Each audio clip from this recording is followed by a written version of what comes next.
Et on débute par ce constat inspiré par la journée du 8 mars, Olivier. Oui Frédéric, 4 jours après la journée internationale pour les droits des femmes, on s'est enquis de l'état de santé de la parité pour ces municipales. Parité obligatoire pour les listes de candidats dans les communes de plus de 1000 habitants. Oui, mais qui est tête de liste? Qui est donc pressenti pour devenir maire? Un homme ou une femme? Et alors, la réponse est... Eh bien, très majoritairement des hommes, Frédéric. Moins de 20% des têtes de liste sont des femmes. 252 sur 1317 dans nos 5 départements. Alors bien sûr, cette proportion sera sans doute différente après le 30 mars. Je vous rappelle néanmoins que 13% des maires de notre pays sont des femmes. Et c'est justement le cas à Roanne, Olivier, où l'on retrouve quand même 2 candidates sur 5 pour ces élections. Roanne, donc.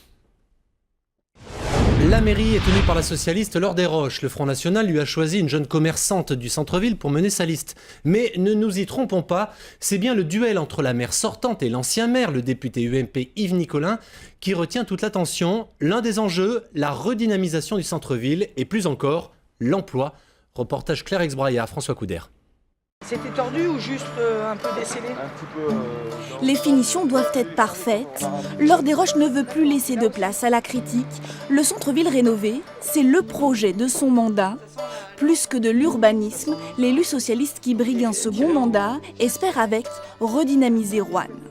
L'investissement public aussi a un impact sur l'économie. Les millions d'euros investis permettent de soutenir l'emploi. Sur le mandat, 100 millions d'euros investis, 200 emplois maintenus pendant 6 ans dans le territoire. Ça aussi, c'est du développement économique. Donc c'est ma priorité, la priorité absolue. Une priorité qui fait aussi l'unanimité chez ses adversaires. Yves Nicolin, l'actuel député et ancien maire, met en avant son expérience et ses réalisations passées. C'est lui qui a fait construire cet hôtel d'entreprise qui affiche complet. Et donc ça, on avait lancé ce programme avec la Chambre de commerce et ça a très vite trouvé preneur. Une formule qu'il se verrait bien approfondir. Nous avons identifié un certain nombre d'entreprises qui fonctionnent bien, qui ont des projets de développement. C'est se mettre à leur disposition pour leur dire de quoi avez-vous besoin, en quoi est-ce qu'on peut vous aider pour être plus réactif et leur permettre d'aller plus vite et plus loin. C'est ensuite aller chercher donc des entreprises à l'extérieur parce que même si nous sommes en France en période de crise, il y a des entreprises qui ont des projets de développement. Plus à droite encore, Sarah Brosset. Le programme, c'est OK. La commerçante et jeune candidate FN pointe du doigt un handicap de la ville, son image. Sa solution à elle, développer le tourisme.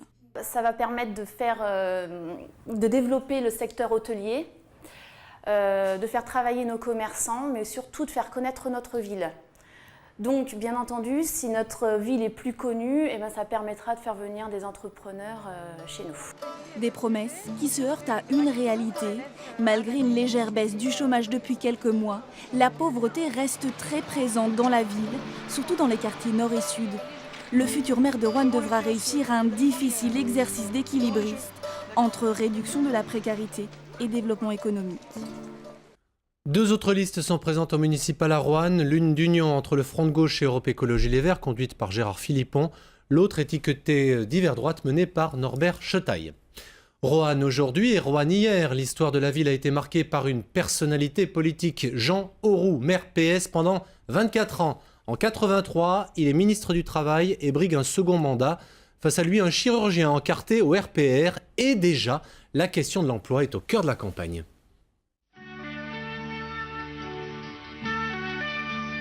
Jean-Jacques Brossard, RPR, conduit la liste de l'Union.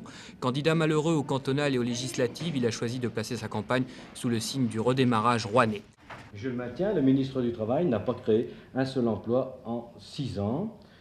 Selon les chiffres de la NPE, le chômage sur le Rouennais a été stabilisé en 1982. Mais Roanne subit depuis plusieurs années une baisse de démographie inquiétante. À la tête de sa liste d'union, Jean Auroux souhaite poursuivre le travail mené depuis 6 ans. J'imagine que mes adversaires ne doivent pas sortir beaucoup, parce que depuis 6 ans, il s'est fait sur le niveau de l'agglomération 10 milliards de travaux, 10 milliards d'anciens francs de travaux.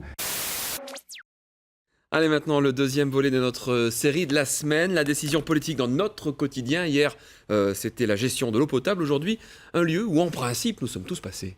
Ce lieu, c'est l'école publique, la maternelle et l'élémentaire, compétences municipales par excellence, construction, entretien, accompagnement éducatif. L'école, lieu de la décision politique vécue à travers une famille lyonnaise. Reportage Sandy Goldstein, Jean-Christophe Had. Il est 8h15. Ce jour-là, Jagger prend son cartable. C'est l'heure du départ. Il est scolarisé dans l'une des 197 écoles publiques de Lyon. Il ne se doute pas à quel point les élus ont décidé de la vie scolaire.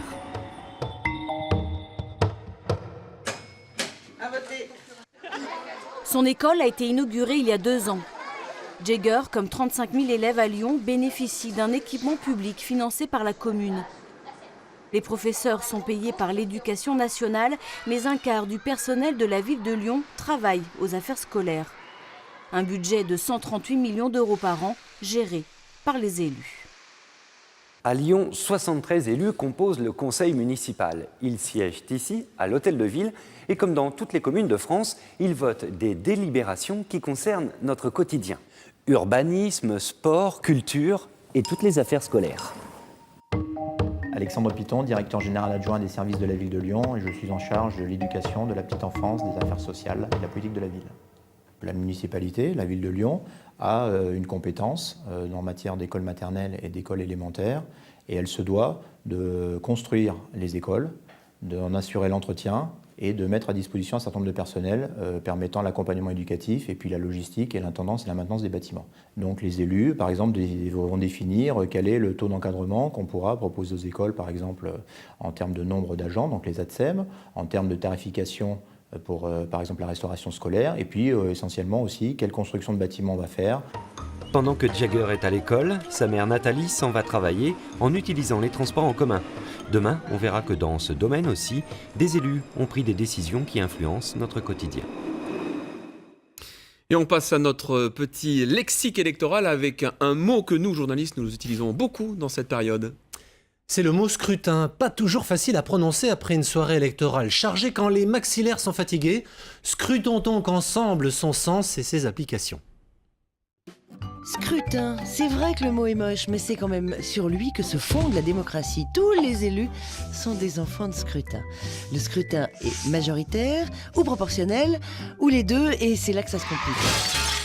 Pour les communes de moins de 1000 habitants, le scrutin sera majoritaire plurinominal à 2 tours, alors qu'au-dessus de 1000, ce sera un scrutin proportionnel de liste à 2 tours, mais avec prime majoritaire.